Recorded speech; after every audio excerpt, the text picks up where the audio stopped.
दोस्तों, पश्चिम बंगाल से एक ऐसी खबर आई है जिसने पूरे राज्य की राजनीति में हलचल मचा दी है।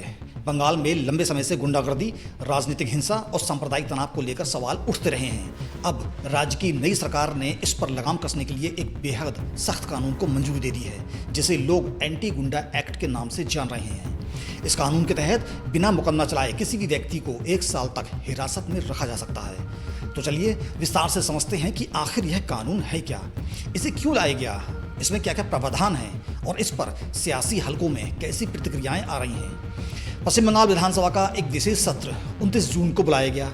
एक दिन के इस विशेष सत्र में सरकार ने विधानसभा में एक बेहद अहम विधेयक पेश किया, जिसका नाम है पश्चिम बंगाल लोक सुरक्षा और असामाजिक गतिविधि नियंत्रण विधेयक 2026, यानी West Bengal public safety and control of anti social activities bill 2026। यह विधेयक भारी बहुमत से पास हुआ। इसके पक्ष में 176 वोट पड़े, जबकि विपक्ष में सिर्फ 41 वोट आए, यानी सत्ता पक्ष ने इसे आसानी से पारित करा लिया। इसे आम बोलचाल में गुंडा बिल या एंटी गुंडा एक्ट कहा जा रहा है, क्योंकि इसका मकसद राज्य में संगठित अपराध, दंगे, राजनीतिक हिंसा और असामाजिक गतिविधियों पर नकेल कसना बताया गया है। गौरतलब है कि पश्चिम बंगाल में हाल ही में हुए विधानसभा चुनावों में एक बड़ा सियासी बदलाव देखने को मिला था। दशकों से सत्ता पर काबिज रही टीएमसी को हराकर भारतीय जनता पार्टी की सरकार बनी।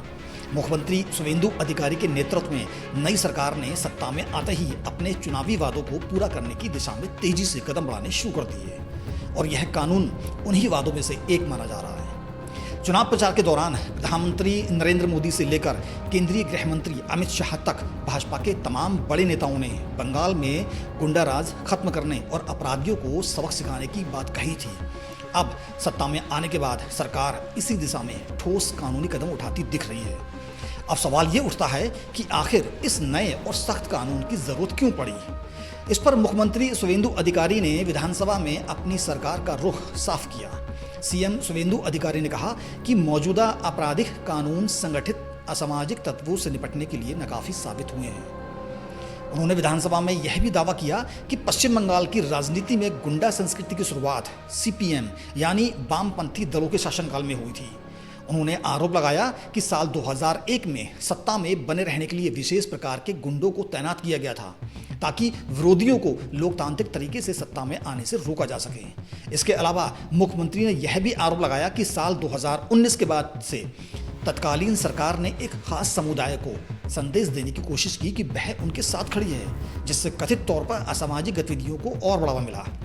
सरकार का तर्क है कि इस नए कानून के जरिए राज्य में संगठित अपराध, दंगे, राजनीतिक हिंसा और हिंसक भीड़ द्वारा सरकारी संस्थानों पर हमले जैसी घटनाओं पर प्रभावी रोक लगाई जा सकेगी। मुख्यमंत्री ने सदन को यह भी भरोसा दिलाया कि इस कानून का इस्तेमाल राजनीतिक बदले की भावना से नहीं, बल्कि इसका इस्तेमाल सिर्फ उन्हीं के खिलाफ होगा जो समाज में डर, आतंक, हिंसा और अशांति फैलाते हैं। अब आते हैं इस कानून की सबसे अहम बात पर, यानी इसमें आखिर प्रावधान क्या क्या है जिनकी वजह से यह इतनी चर्चा में है। पहला और सबसे बड़ा प्रावधान है बिना मुकदमे के हिरासत।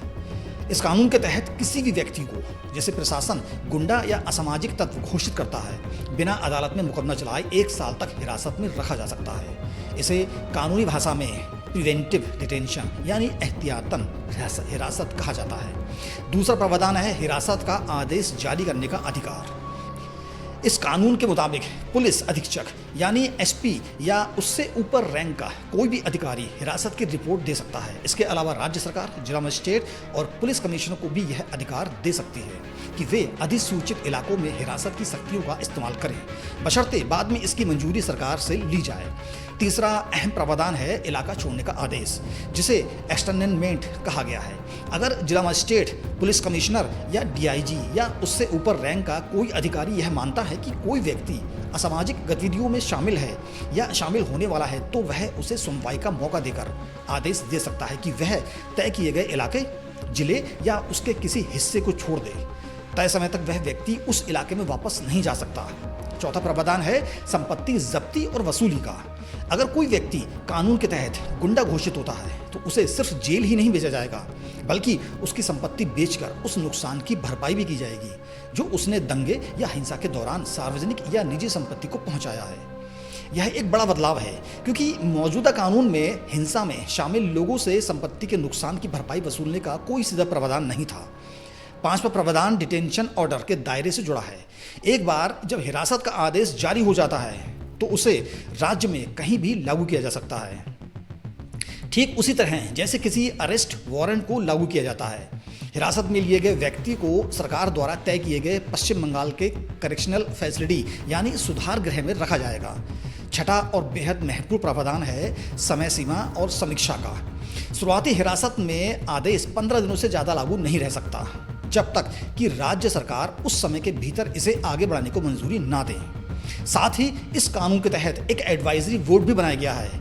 इस बोर्ड की अध्यक्षता हाई कोर्ट के मौजूदा या पूर्व जज करेंगे और इसमें 2 और सदस्य होंगे जो हाई कोर्ट के जज बनने की योग्यता रखते हों।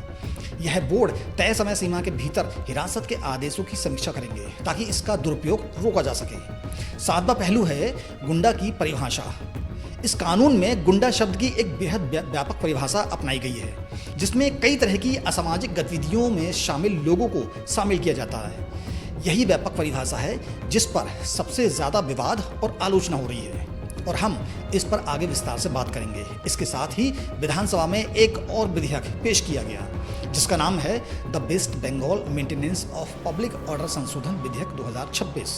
यह दरअसल 1972 में बने पुराने कानून the West Bengal maintenance of public order act में संशोधन के लिए लाया गया है। यह पुराना कानून 1972 में विधानसभा से पास होकर उसी साल राष्ट्रपति की मंजूरी के बाद लागू हुआ था।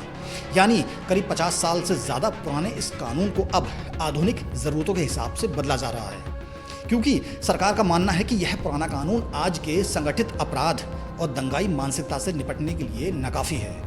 अब बात करते हैं कि यह कानून पूरी तरह नया नहीं है। मुख्यमंत्री शुवेंदु अधिकारी ने खुद विधानसभा में यह स्वीकार किया कि इस तरह के कानून देश के कई अन्य राज्यों में पहले से अलग अलग नामों से लागू हैं। उन्होंने उत्तर प्रदेश, मध्य प्रदेश, झारखंड, दिल्ली, महाराष्ट्र और कर्नाटक जैसे राज्यों का उदाहरण दिया जहां इसी तरह के गुंडा निरोधक कानून पहले से मौजूद हैं। दरअसल यह विधेयक भाजपा शासित उत्तर प्रदेश और गुजरात में लागू कानून के मॉडल पर ही तैयार किया गया है। कुछ मीडिया रिपोर्ट्स में इस कानून की तुलना उत्तर प्रदेश के चर्चित बुलडोजर मॉडल से भी की जा रही है जिसे मुख्यमंत्री योगी आदित्यनाथ के कार्यकाल में अपनाया गया था और जिसे अपराधियों के बीच खासा खौफ पैदा किया गया। कुछ रिपोर्टों में तो यहाँ तक कहा जा रहा है कि बंगाल का यह नया कानून प्रिवेंटिव डिटेंशन और एक्सटर्नमेंट जैसी शक्तियों के चलते बुलडोजर मॉडल से भी ज़्यादा सख्त है। वहीं दूसरी ओर कुछ विश्लेषक इस कानून के प्रावधानों की तुलना केंद्रीय स्तर पर लागू नेशनल सिक्योरिटी एक्ट यानी एनएसए से भी कर रहे हैं क्योंकि दोनों ही में बिना मुकदमे के हिरासत जैसी सख्तियां प्रशासन को दी गई हैं। मुख्यमंत्री शुवेंदु अधिकारी ने इस विधेयक को पेश करते और इसका बचाव करते हुए विधानसभा में विपक्ष पर तीखा हमला बोला। उन्होंने कहा कि पिछली सरकार ने अपराधियों पर कभी कोई कड़ी कार्रवाई नहीं की और अब जनता ने ईवीएम के जरिए उस सरकार को पूरी तरह नकार दिया है। उन्होंने यह भी दावा किया कि उनकी सरकार इस कानून के जरिए राज्य में कानून का राज कायम करना चाहती है, ना कि किसी सिंडिकेट या गिरोह का। सरकार का यह भी कहना है कि यह कानून सिर्फ शरारती और अपराधी तत्वों के खिलाफ है, आम और शरीफ नागरिकों की सुरक्षा के लिए एक ढाल के तौर पर काम करेगा। इसी सत्र के दौरान मुख्यमंत्री ने एक और बड़ा ऐलान भी किया। उन्होंने बताया कि जल्द ही राज्य में यूनिफॉर्म सिविल कोड यानी समान नागरिक संहिता का विधेयक भी विधानसभा में पेश किया जाएगा। इसका ड्राफ्ट तैयार करने के लिए बनाई गई हाई पावर कमेटी की अध्यक्षता सुप्रीम कोर्ट की पूर्व जज रंजना प्रकाश देसाई कर रही हैं और यह ड्राफ्ट राज्य कैबिनेट के सामने मंजूर के लिए पेश किया जाना है। यानी साफ है कि नई सरकार लगातार बड़े और चर्चित फैसले लेकर आगे बढ़ रही है। अब बात करते हैं इस कानून के दूसरे पहले की, यानी इसका विरोध कौन कर रहा है और क्यों कर रहा है। सबसे बड़ी आपत्ति इस बात को लेकर है कि इस कानून में एहतियातन हिरासत के जो प्रावधान हैं वे कार्यपालिका यानी प्रशासन को बहुत ज़्यादा अधिकार देते हैं। आलोचकों का कहना है कि जब किसी व्यक्ति को बिना अदालत में मुकदमा चलाए सिर्फ प्रशासनिक अधिकारी की राय के आधार पर 1 साल तक हिरासत में रखा जा सकता है तो इसका दुरुपयोग होने की आशंका काफ़ी बढ़ जाती है। दूसरी बड़ी आपत्ति गुंडा शब्द की परिभाषा को लेकर है।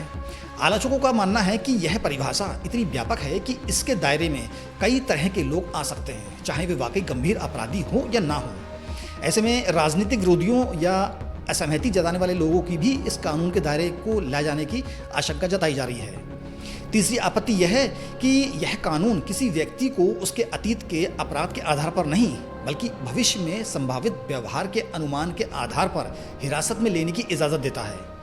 यानी किसी अपराधी दोष सिद्धि के बिना भी सिर्फ इस आशंका पर कि कोई व्यक्ति भविष्य में असामाजिक गतिविधि पर कर सकता है, उसे हिरासत में लिया जा सकता है। कानूनी जानकारों का कहना है कि यह प्रावधान न्याय के मूल सिद्धांतों के खिलाफ जा सकता है, जहां किसी को दोषी साबित होने से पहले निर्दोष माना जाता है। हालांकि सरकार का पक्ष यह है कि इसका दुरुपयोग रोकने के लिए ही हाईकोर्ट के जज की अध्यक्षता वाली एडवाइजरी बोर्ड बनाया गया है, जो हर हिरासत के मामले की समीक्षा करेगी। साथ ही 15 दिन के बाद हर मामले में सरकार की अलग से मंजूरी जरूरी होगी। लेकिन विपक्ष का कहना है कि यह सुरक्षा उपाय काफ़ी नहीं है, क्योंकि अंतिम फैसला लेने की शक्ति फिर भी काफ़ी हद तक सरकार के प्रशासन के पास ही है। अब यह विधेयक विधानसभा से पास हो चुका है। आमतौर पर किसी भी विधेयक के कानून बनने के लिए राज्यपाल की मंजूरी जरूरी होती है। इसके बाद ही यह औपचारिक रूप से लागू हो पाएगा। मुख्यमंत्री शुभेंदु अधिकारी ने विधानसभा में यह जानकारी भी दे दी है कि इससे जुड़े दोनों नए कानून जल्द लागू किए जाएंगे। राजनीतिक विश्लेषकों का मानना है कि आने वाले दिनों में इस कानून को लेकर अदालत में भी चुनौती दी जा सकती है, क्योंकि प्रिवेंटिव डिटेंशन से जुड़े कानूनों को लेकर पहले भी अलग अलग राज्यों में अदालतों में सवाल उठते रहे हैं। ऐसे में यह देखना दिलचस्प होगा कि यह कानून अमल में आने के बाद कैसे लागू होता है और इसका ज़मीनी स्तर पर क्या असर पड़ता है। तो दोस्तों, कुल मिलाकर देखा जाए तो पश्चिम बंगाल में नई सरकार अपने चुनावी वादों को तेज़ी से अमल में लाती दिख रही है। एंटी गुंडा एक्ट के जरिए सरकार यह भी संदेश देना चाहती है कि अब राज्य में संगठित अपराध, दंगे और राजनीतिक हिंसा बर्दाश्त नहीं की जाएगी। लेकिन दूसरी तरफ इस कानून में दी गई व्यापक शक्तियाँ और बिना मुकदमे हिरासत जैसी प्रावधान इस विवादों में घिरे हुए हैं। आने वाले समय में यह देखना अहम होगा कि यह कानून वाकई अपराध और हिंसा पर लगाम लगाने में कामयाब होता है, या फिर विपक्ष और नागरिक अधिकार संगठनों की आशंकाओं के मुताबिक इसका इस्तेमाल राजनीतिक विरोधियों को दबाने के लिए किया जाता है। इस पूरे मसले पर आपकी क्या राय है, हमें कमेंट में ज़रूर बताएं। जुड़े रहिए हमारे साथ ताकि इस खबर से जुड़ा हर अपडेट आप तक सबसे पहले पहुंचे। जय हिंद।